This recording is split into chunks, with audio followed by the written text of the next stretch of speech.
I don't think I ever asked you in all the years that I've known you, what got you into Bigfoot? What got me into Bigfoot? Same thing as a kid growing up, reading the books and seeing the magazines, Loch Ness, Bigfoot, UFOs, Stonehenge, In Search of, all those type of shows.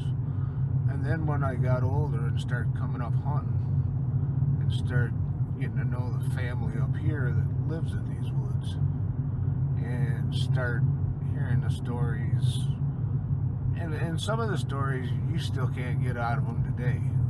They're just not comfortable telling them. But when you start hearing the stories from people that you know and respect, and you see the emotional effects that it's had on them, it puts a whole different reality on it. And that just launched me to, I want to see what they saw. I want to know. I want to know it for myself. I want to see it. Do you think, well, it sounds like it has something to do with kinship, not only with the animal itself, but with your own family, because it seems to be so ingrained in your family's culture. Right. Well, what's so strange about it is, like I said, when I started coming up here and my cousins and stuff, great respect. They're all great hunters. I mean, I'm a good hunter, don't get me wrong, but these guys are on a different level, a whole different level. These are survivalists, and not because of choice, because they had to. So, they know the woods inside and out, backwards and forwards. You hear the stories, and then all of a sudden, you get a Bigfoot story pop up that you ain't heard. Well, why haven't I heard these stories? Because it's just not talked about. And I think the one that got me the most was one time, I was probably, 15, 16, and my grandpa had came out to camp to spend a week with us to go squirrel hunt. And I was pushing my brother and one of my cousins to repeat a story that they've told more than once. And when I pushed the story and tried to get them to tell it, they shut down. They didn't want to tell it. Everybody kind of petered off, did their own thing, and it left me and my grandpa sitting there. And he said, "Well, son, you never asked me about mine." And I said, "Your what, Grandpa?" He said, "My experiences." And I was like, I didn't know you had any. And back in the day when they first started coming up here, and my dad, his older brother, my grandfather, the three brothers and the father, Wilbur, my dad, Bert, and Charlie, they first started coming up here, and like I said, they would come up with all their kids and hunt, fish, and hang out in the woods and survive for weeks at a time, just for something to do. And he launched into a story about how him and Bert, which would be the oldest brother, was out by the Beaver Dam, which is out in this area. Actually, it's just off to the right of us. And they got back in there, and they basically had the same kind of experience my brother and my cousin did, where they was out there, they decided to camp the night out by the Beaver Dams, because it's a long walk back. Wasn't going to make it back before night. They set up camp, and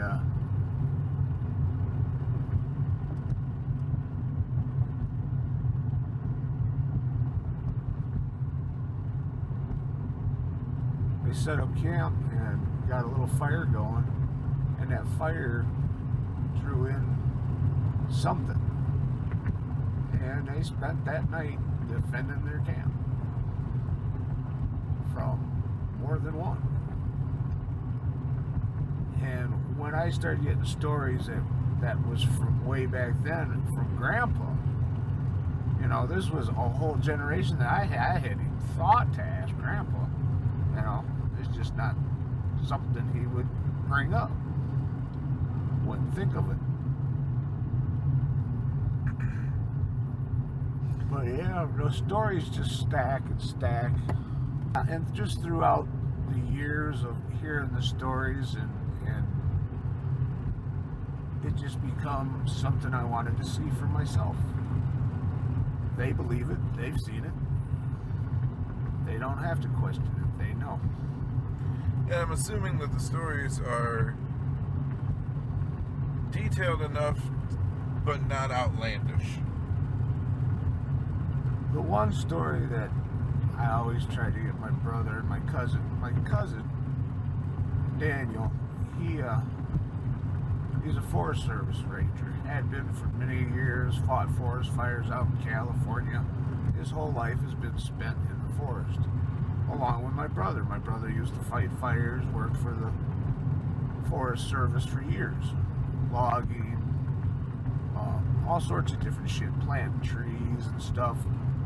Up here, you get into the know, you get to know the people, and when jobs come up through the Forest Service, you know, like you get paid a quarter for every pine tree you plant. So they just go out and plant trees for days on end, you know, just out through the middle of the forest. Yeah.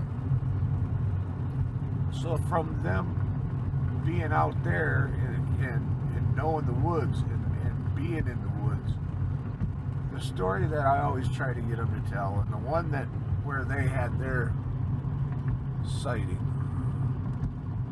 was they had left Kern, which is just right over here, and they had walked out towards that beaver dam, and they was going out to spend the night.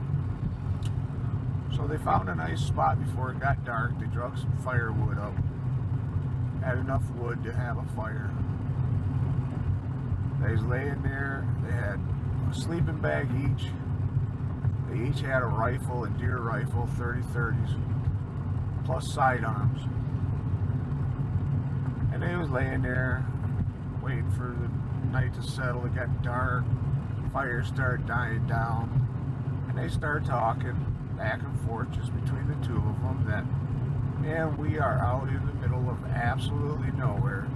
You could scream as loud as you want and nobody would ever know. You just wouldn't hear you. Just nobody around.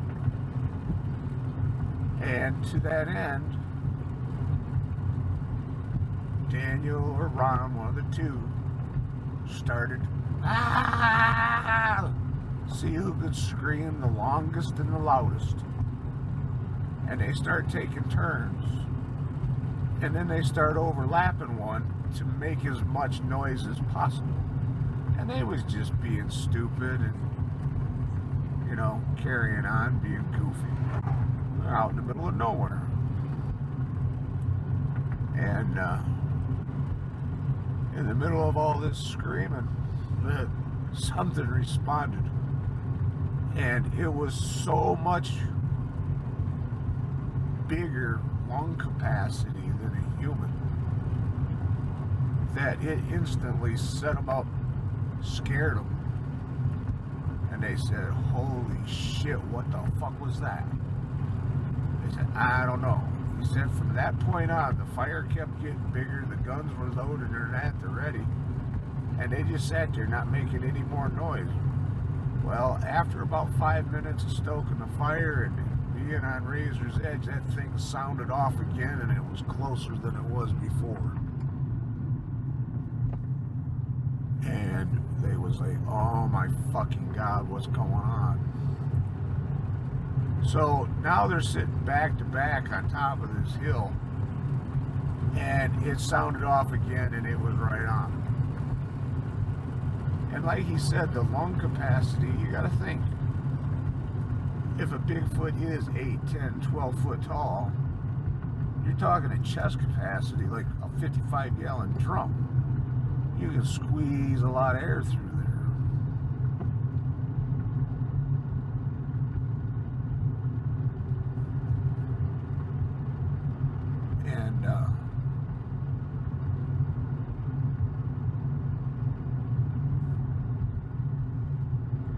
they saw the eye shine top the hill they was on one hill, and it popped up on the hill, so they only had a valley between them. This thing come down the hill screaming at them, crashing through the brush. They were so scared they didn't even hesitate. They pulled up their 30-30s and they both opened up on it. As it came down the hill towards them, they started shooting at it. It circled back and tried to get back over the hill with them unloading on this thing. It made it back over the hill. They reloaded. It let out another scream and presented another charge. They unloaded their 30-30s at it again for the second time, chased it back off the other way. And they were so scared that Daniel grabbed his gun and he started to run. And Ron put a shot right in front of him and said, "Don't run. You're in the middle of the fucking woods. Where are you going? It's nighttime. You're going to die out there." He said, "I'm not staying here." They got no choice. So they sat there on top of that hill until the sky got light enough that they could distinguish which way was home. They left their sleeping bags. They left the fire going. The only thing they took out of there was guns and ammo and their ass. And they never went back. I've tried to get them to go back. Even when I was healthy and could get back in there, they would have no part of it. And it's the exact same area where my grandfather, my dad, and Bert had their encounter, which is all right in this area. But that's what brought me here. I want to see it for myself. Why is it, do you think, that nobody wants to talk about it? Just like I was saying, when you've seen it, you know, and it's just like a deer. We saw a deer. We both saw one tonight. Mm-hmm. There's no question in your mind what you saw. We What saw did you a deer see? and a You saw a rabbit. deer. Yeah, we saw a deer and a rabbit. Now, at the same time, if a great big 8-foot fucking thing comes strolling out across the road and you saw it for yourself and went, "Goddamn, that is a goddamn Sasquatch, Bigfoot, monkey man, dog man, whatever it is," your mind has seen it. You know it's not a costume. You know it's not a guy in a suit. You know it's not this. You know it's not that. That is what that was, is a great big giant fucking monster. No matter what anybody says, you're not going to change your mind. Right. And you're not probably going to convince anybody of what you saw. Nobody's going to believe you. But to know, once you know, why would you keep reporting it? You're not. They drive past it all the time. Well, you say reporting it, but like even you said it was hush hush even within the family, even though most of your family have had Nobody experiences. wants to get involved. They don't want the stigmatism of, "He saw a Bigfoot. Tell him about your Bigfoot story." Nobody wants to be that guy. I would think with as many Bigfoot enthusiasts, it would be accepted. Do you need a safe space? Is do And that's usually Bigfoot what fucking believers happens need a too, safe though. space? You'll get a group of people together and somebody will break loose, and this is my family especially. You'll get them together, nobody will say anything, nobody claims anything or even bring it up, but let one person in a group of 10-15 people breach that subject, tell their story, and it starts a chain reaction, and all of a sudden everybody's fucking got one. Oh, I remember 15 years ago, I remember 20 years ago, I remember 40 years ago, and it's generational. And I was like, why don't I hear these stories but once in a great while? It's because nobody wants people going, "Hey, tell them your Bigfoot story." You just need to wear a shirt that says "Got Bigfoot" to the family reunions, like your get-togethers, your wakes, whatever. Yeah, just that's your shirt for the "Got Bigfoot." Got foot? Well, I mean, I guess there is a stigmatism tied to it too, is because people think you're crazy outside of the circle. Okay, you want to talk crazy? I know that's never bothered you. Yeah, this is what's crazy. To the right of us, we're back on McKinley Road. To the right of us is the Kirkland Warbler Sanctuary. Yeah, you know what a Kirkland Warbler is? It's a bird. It's a version of the warbler. Have you ever seen one? Yeah, probably in books or on the internet. I hadn't heard of one until they created this reserve. This reserve is over 1 million square acres.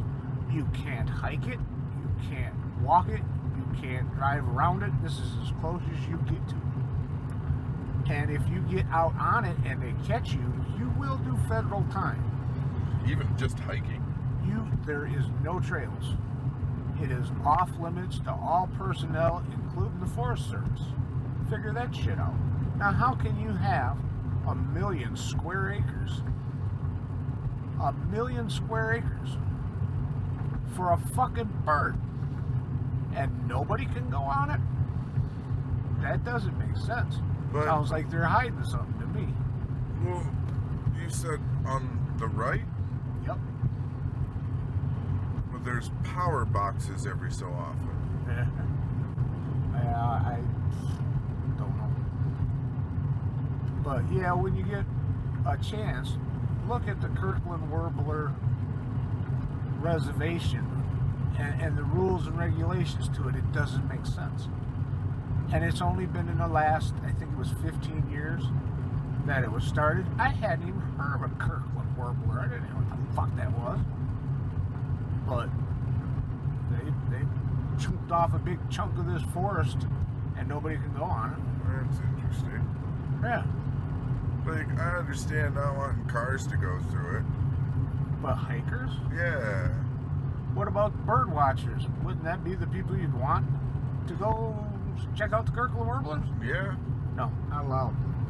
Yeah, and it's a massive fucking area. Massive. Doesn't make sense. Like I said, I read about it mostly in books. It's like strange tales and stuff like that. Collections of books. Like, they have YouTube channels like Slapped Ham that cover some of the stuff now. You know? Right. I was able to get my hands on books like that when I was a kid, where it would have someone's ghost story in it, and someone's Bigfoot account.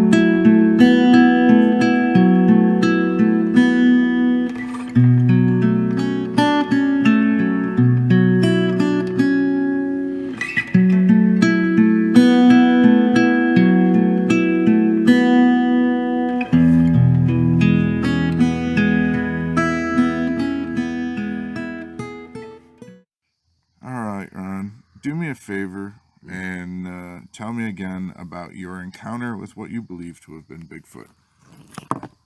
Oh,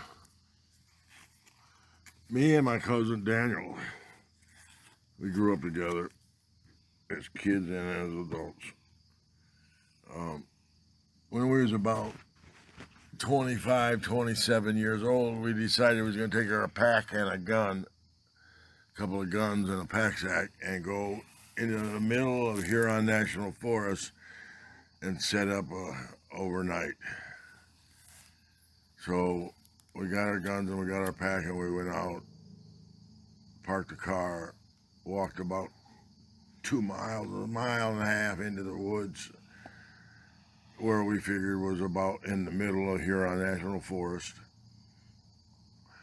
We gathered some wood, made a pile of wood, made a fire, eventually sat around, talked all night. About 11 o'clock at night, the fire is going down. We're in our sleeping bags on either side of the fire, just nodding out, going to sleep. At that time, we heard a blood-curdling scream, like somebody was really hurt, got or stabbed or speared or something. A long, screeching scream. That I have been living here all my life, I ain't heard nothing like it. I've heard screech owls and coyotes and all kinds of shit and babies giggling in the woods, but I didn't hear nothing like this. And both of us sat up and looked at each other. And I said, did you hear that? And he was getting up, got his gun. I got up, got my gun, walked over to the edge. I started putting more wood on the fire so that the light would shine out into the woods. And then this thing on the other side of the hill, we're looking as the light got higher from the fire, you could see a little better. And on the other side of the hill, you could see two red eyes, wide kind of eyes, like maybe wide as a deer or wider, on the other hill. And it come crashing down the hill towards us. And we opened up fire on it, and it kept coming, and we shot some more at it, and then we didn't see it no more. And we packed up our shit and sat by the fire until morning and hauled ass out of there. But I don't know what it was, but it could very well have been a Bigfoot or... I lived here all my life, and I've seen bears in the woods and coyotes and hoot owls and screech owls, and that's the only thing that I have ever seen in the forest that baffled me and scared me at the same time. Well, you were telling me earlier, too, that you worked these woods. These are essentially your woods. Oh, yeah. You spent a lot of time out there. I worked for the Forest Service several different times as firefighters and cleanup sites for the contract work for the Forest Service. I worked for them off and on for 20 years. Before I retired when I was younger, and I lived in the forest several different places, and there ain't hardly any place I haven't been. Have you seen anything that you couldn't explain other than the red eyes coming at you? No, not really, but I have seen things that I couldn't explain, like, well, a bear tore that apart. Okay, a bear's going to reach up there 10 feet and tear the shit out of that and leave them claw marks and shit like that. But I've not seen anything that I could swear, oh, I've seen Bigfoot. No, but I know there's a lot of strange shit out there that I haven't seen too. There's a lot of noises that I hear, even around here, that I don't know what they was. There's like half human, half animal type thing, screams, and it's loud enough that everybody around can hear it. It's not some distant thing. It was like really loud. Do you consider yourself a Bigfoot believer? I don't know that I believe in anything really, because there's nothing I know, but I'm skeptical of it. But at the same time, I know there's things on this planet that haven't been discovered or don't want to be discovered. I'm not ruling out the fact that there's not Bigfoot or there is a Bigfoot. At the same time, I take the stand on it more like prove it to me. Let me see him. Let me have hair samples that come out to say that this was a Bigfoot or blood, or I ain't convinced. But I have an open mind about it at the same time, because there's shit under the ocean that nobody can explain. Things that wash up on the beach that are supposed to have been extinct 50 million years ago. So that shit happening in the ocean, there's still parts of this country that haven't got a human footprint on it. There's people everywhere. In the forest here, you got rangers and tree counters, and they're in the woods all the time. My cousin was a tree counter. He walks through miles and miles of woods, back and forth, like a checkerboard, with a thing that he clicks with his fingers, tells you how many oaks, and there's an oak, and there's an aspen, there's a pine, a white pine, red pine, oak, aspen, oak. And he counts trees, and then they sell those trees to lumbermen. And all the people that I know that work for the Forest Service and spend all their time out in the woods all the time. Now, some of them have stories, and maybe 10% actually think they've seen Bigfoot.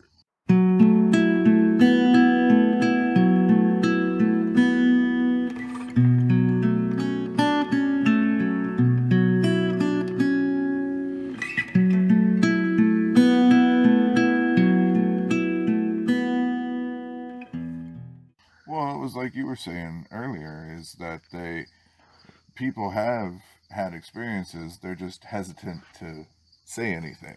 Because once you say, hey, I saw, then everybody goes, hey, tell everybody how you saw Bigfoot. Yeah. And then you become a laughing stock. See, and that's not the point of what I'm trying to do with this episode at all, is like, Right. I want to believe. I'm in the boat where I'm all in that Bigfoot does exist. I may not have seen it, but there's too many tales. There's too many stories going way too far back for there not to be something. And like Native Americans have tales of this creature. You know, Yep. This creature exists in a lot of different regions. A lot of cultures have it. Yeah. Across the world. All the way over to India, they got theirs in the Alps and stuff. Yeah, the Himalayas got the Yeti. Yeah, there's Florida's got the skunk ape. It's all the same thing, it's just different species.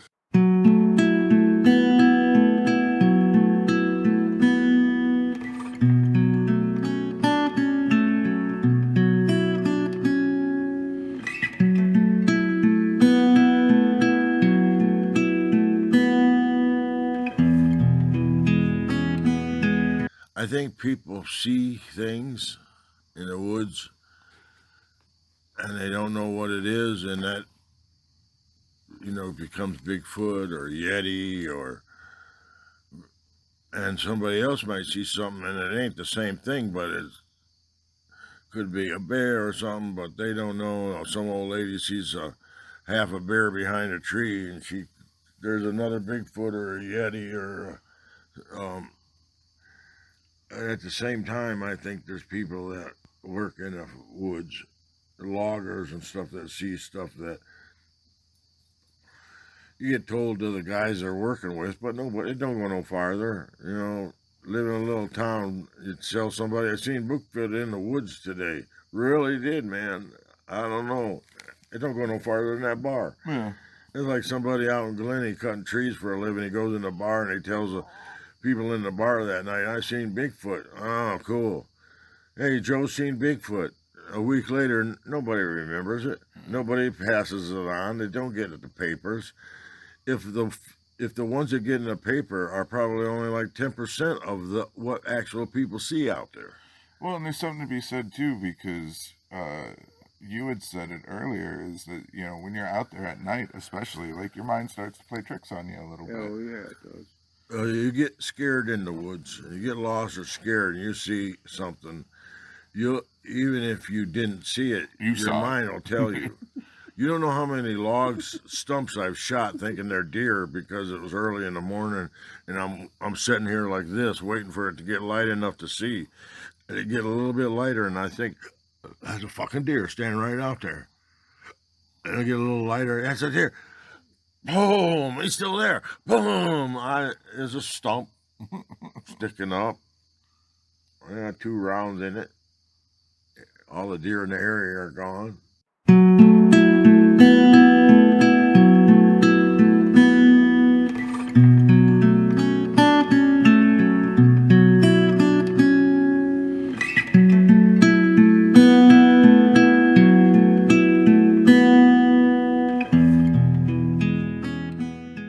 There's just so much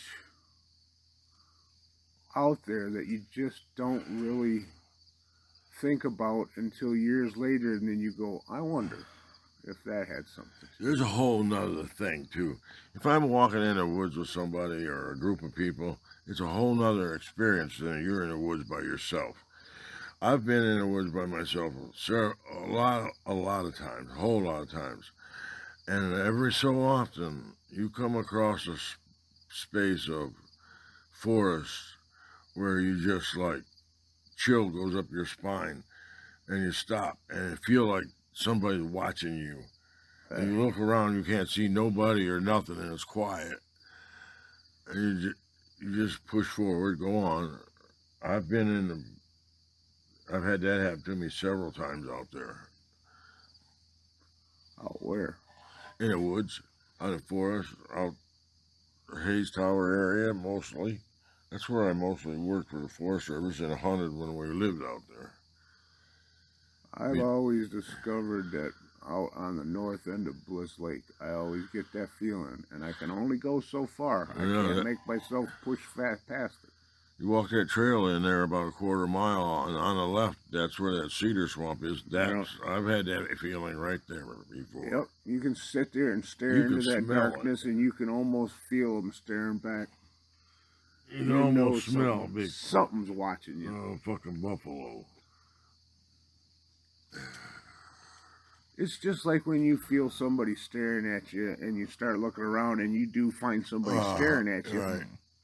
But when you're in the woods and you believe you're alone and you get that feeling and you can't shake it, that's a fucked up feeling. And then you turn around and you try to leave and it doesn't go away. It'll follow you all the way back to your car. Yeah. You keep looking over your shoulder.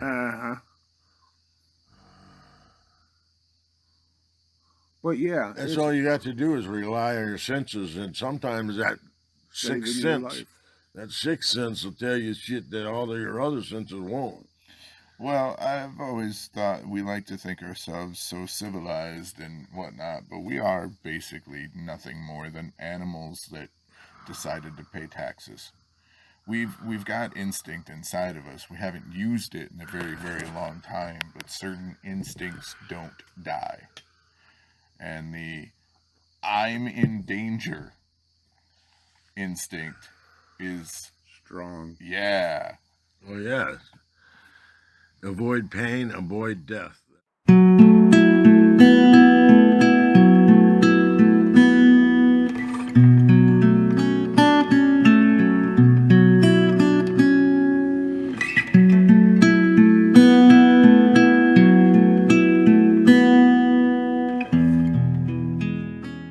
You was asking me the other day when we was out riding what was, something that really made me think that Bigfoots were possible. Yeah, what brought you to the idea of Bigfoot? And I was thinking about it, and I've been thinking about it. And I keep coming back to this one thing. It had to been 82, 83. I was young. Dad was first taking me hunting. We had left camp in the truck and went out. It was hot, and he was looking for swamp because he figured the squirrels would be hiding out in the cooler swamps, and that they might be up moving, and we could get, some squirrels. So we parked the truck, and I was following him. Well, actually, I was in point. I had point, and he was guiding me from behind because he didn't want me behind him with a loaded gun. And he stopped. I heard him quit walking. And we was walking the edge of a swamp. And I heard him stop. I turned around to see what he stopped, and he was just standing there staring at something off to the swamp side. And I said, "You see something?" Because I was still tuned in for squirrels. And he said, "Look at that." And I said, "What?" He said, "That tree." And I said, "What about it?" He said, "It's upside down." And I looked, and probably about 30 yards into this swamp, there was a tree that had to be 25, 30 foot tall that had died. It was obviously ripped out of the ground at the root, and you could see where it had came from. The hole where the root system was still visible, and it looked like something had pulled it up out of the ground, turned it vertically for the roots were pointing straight up, and then jammed it back into the ground. And like I said, you're looking at a dead tree 25, 30 foot high with the roots sticking up in the air. And I looked at that and I said, well, how did it get like that? And he looked at me and he said, well, that's what I don't understand. I said, well, tornado maybe? He says it looks awful fresh and there hasn't been any storms. That would be a springtime thing. If it pulled one up, it'd pull more around it. So we stood there and looked at it. And he kept going over in his head, how did it get there? How did that tree get uprooted, turned upside down, and then jammed back into the ground like that? And he stood there and stared at that for a good 15 minutes, talking about it, me and him. And he said, that's one of the strangest things I've ever seen. And I wasn't into Bigfoot at that time. I didn't know anything about it. I said, yeah, very strange, weird, different. Let's move on. We started walking, and I glanced out, and probably about 50 to 75 yards from where the last one was, there was another one. Exact same thing. This one you couldn't tell where it had been taken from, but there it was. Upside-down tree? Upside-down tree with the roots sticking straight up into the air. And he said, how is that possible? I said, I don't know. I said, it would take some kind of machinery to do that. He said, well, obviously there's no tracks, there's no, truck marks, there's no work crews out there. It's in the middle of a damn swamp. And I said, yeah, that is weird. Started walking again. A third one, a fourth one, and a fifth one. 5 of them in a row over the course of about 250 yards that ran the length of that swamp. 5 trees, uprooted, 25, 30 foot high with the roots sticking up in the air. Dead trees, ripped out of the ground, stuck back into the ground, upside down, like a fence line. And I said, that is strange. And I didn't think anything of it then. And it wasn't until years later, when I started getting big into Bigfoot and searching myself, that it recalled that situation.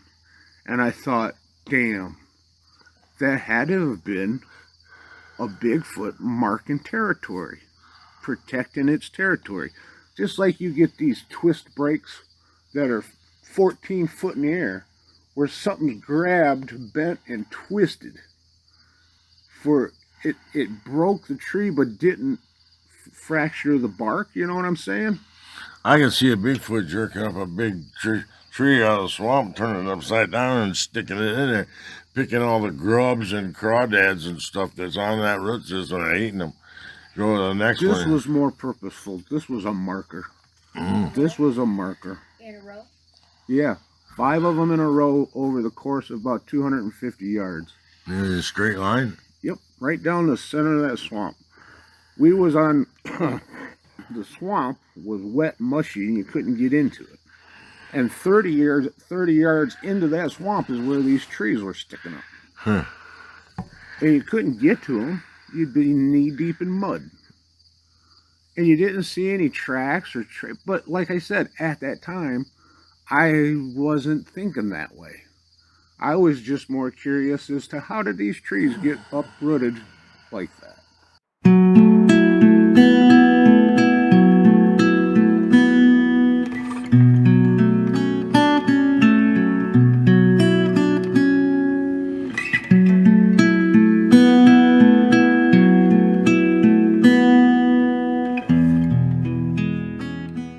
The Patterson-Gimlin film from '67 out at Bluff Creek. That's the the classic original one, right? Bigfoot. Yeah, that's the classic. Now, people still debating if that's real or not. I believe that's 100% real footage. Where was it at? Huh? Where was it? Bluff Creek in California. Okay. I wish cameras had been better then. That's all I want. Because there's never been anything as clear really since. And we've got so much better cameras now. But it doesn't look like a person in a suit. No, because you can see the muscle definition under the fur. And what I've noticed on that film, which makes me believe 100% that that is an actual film of a Sasquatch, is on the side that it's being filmed from, the thigh muscle, about halfway up, has been torn. It got injured. And when an injury like that occurs and it's not medically sewn back together, it creates a divot in a ball.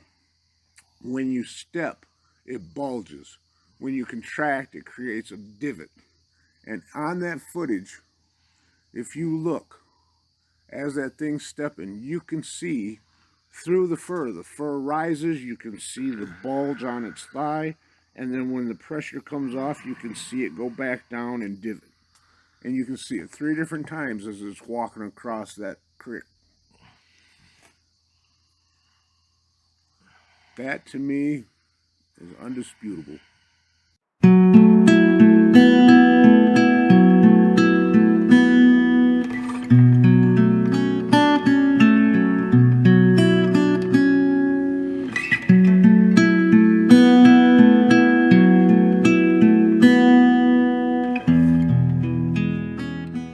I think they follow the power lines in the rivers.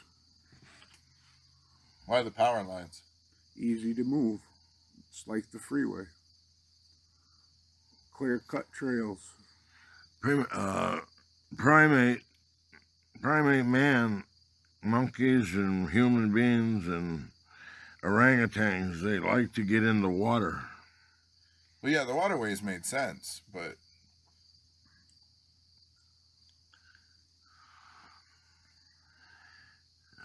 because every creature needs to. If I was a Bigfoot, I'd probably hang in an area that was really remote and had a creek, at least a good creek, and thick cover. I think everywhere else in the United States and Canada that the Bigfoot travel with the food supply. And that's what makes Michigan unique, especially up here in the Huron Forest. There's no place to go. What, are they going to cross the Mackinac Island Bridge? What, are they going to go south and cross all them freeways on the other side of Flint? No, they're trapped here. Summer, winter, spring, and fall. They can't leave. They're here, and they have to deal with what's here. Mm-hmm. There's no going anywhere, no migration. They're here. And they'll be here until they die out. Till the population's unsustainable.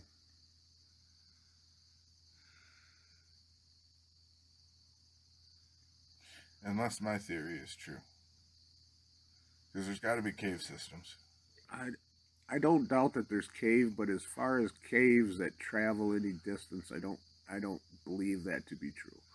But it doesn't mean I'm right neither. Doesn't mean jack shit. It's just my opinion. I believe it's possible. Whether or not Anything's it's possible. probable. I've looked from satellites because I've had so much goddamn time on my hands. I've scoured this thing from satellite point of view from Google Earth. I've made maps, many.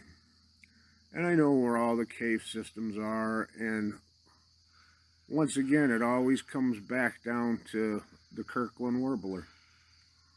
You can't go where the Kirkland Warbler is. You can't hike it. You can't walk it. You can't get near it.